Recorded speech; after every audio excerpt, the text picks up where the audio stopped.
Në zgjedhjet lokale që përmbahen sot, të drejtën për të votuar e shfrytzuan edhe kandidatët për kryetar të komunës së Gjakovës.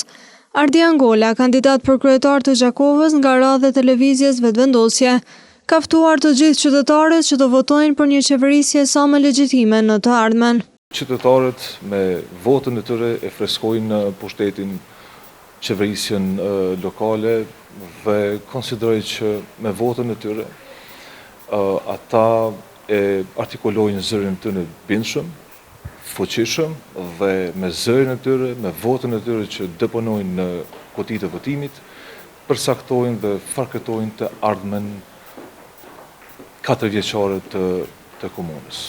Unë ftoj gjithë qytetarët që këtë drejt ta shfrytëzojnë, pasi që është fort më rëndësi që të kemi një përfaqësim edhe legjitim, por të kemi edhe një qeverisje sa më legjitime. Ndërkaq kandidati për kryetar të komunës së Gjakovës nga radhët e Lidhjes Demokratike të Kosovës, Shefqet Shehu, u bëri thirrje qytetarëve që ta ushtrojnë të drejtën e votës.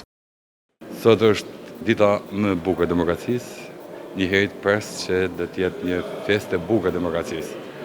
Po ashtu kërkoj që nëpërmes televizionit tuaj e ton të Gjakovës, të ftoj të gjithë qytetarët e komunës tonë që të marrin pjesë në mënyrë sa më masive. Edhe Ervin Shabani, kandidati për kryetar të Gjakovës nga radhët e Partisë Demokratike të Kosovës, ftoi të gjithë qytetarët që të votojnë. Këto zgjedhje janë për mirëqenien e tyre, janë për trotuare më shumë të rrugëve drejt shkollave, për bujqësi më të mirë, për gjelbrim më shumë dhe për të gjitha gjërat e sektorit që i shqetësojnë ata.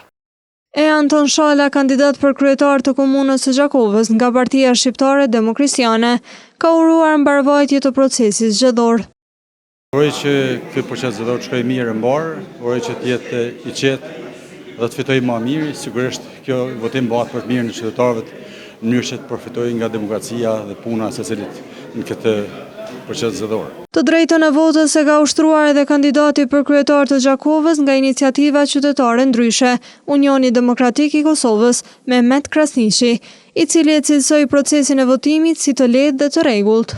Procesi ishte shumë i lehtë, të më thonë i rregullt si gjithmonë, edhe shpresoj që kjo ditë të jetë mbar për gjithë qytetarët e Gjakovës. Secili prej tyre uroi që procesi zgjedhor të shkojë sipas rregullave dhe të mos ketë ndonjë incident të shënuar.